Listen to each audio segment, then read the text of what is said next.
saudara-saudari dalam Kristus. Kita manusia harus memilih. Tiap hari kita harus memilih. Memilih berbuat baik atau berbuat jahat. Memilih hidup dalam kebenaran atau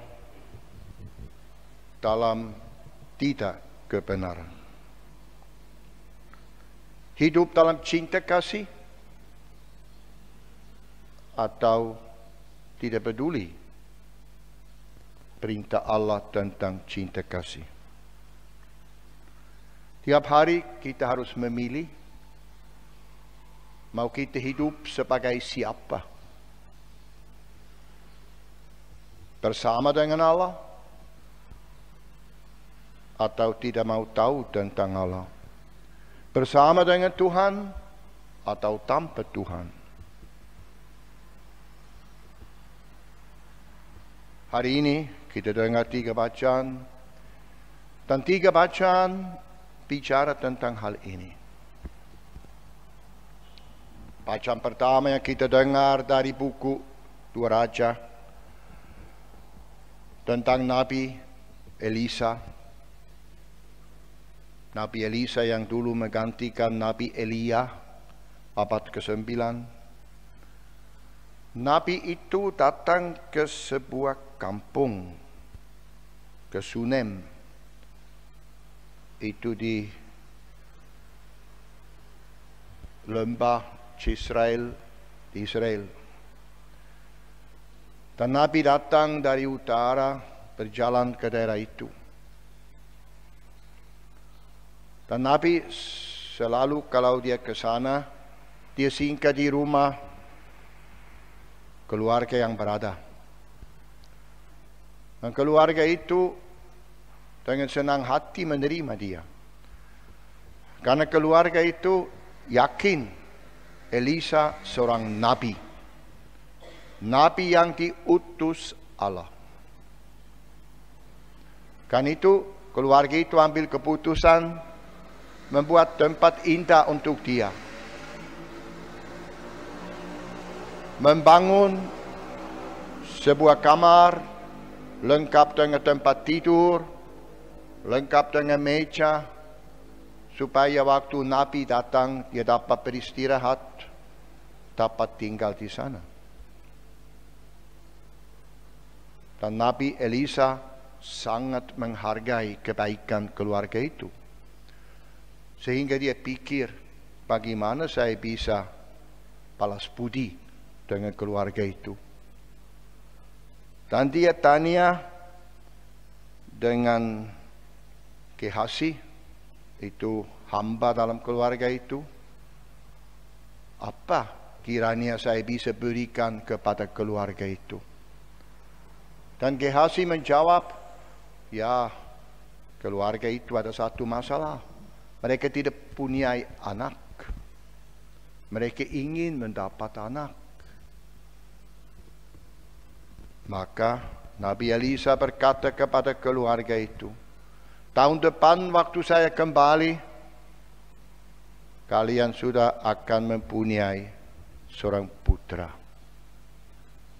Nah, kita harus tahu, dalam konteks kitab suci perjanjian lama, menerima janji bahwa menerima tanah atau anak itu berarti menerima jaminan atas masa depan, menerima keselamatan.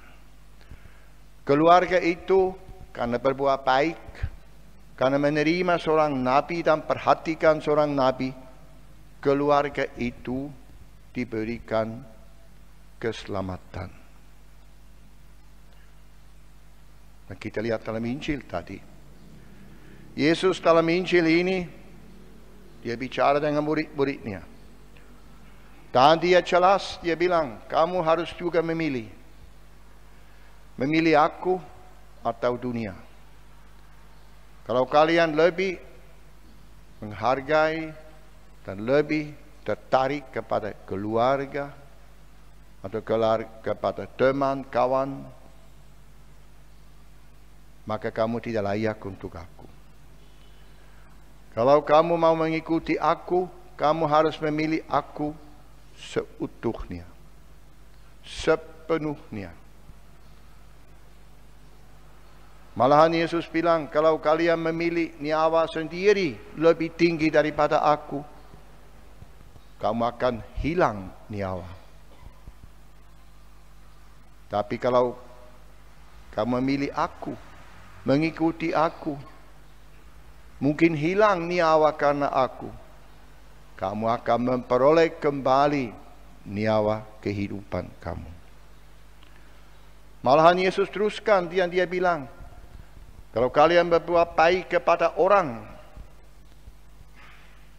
yang mewakili aku, orang kecil, Yesus mengidentifikasikan diri dengan orang kecil, dengan orang sederhana, dengan manusia.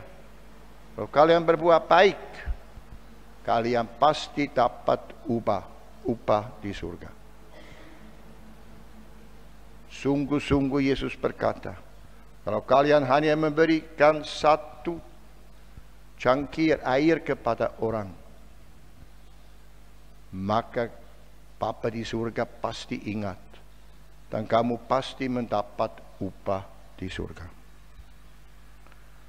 Yesus dalam Injil ini dengan jelas menuntut dari murid-muridnya supaya mereka memilih Dia atas segala-galanya. Dalam kehidupan Kristiani tidak ada yang lebih penting daripada melaksanakan kehendak Allah, daripada hidup menurut perintah-perintah Allah, hidup dalam cinta kasih, dalam kebenaran dan dalam keadilan, hidup seperti Yesus. Inilah pedoman kehidupan tiap orang yang mau mengikuti Yesus.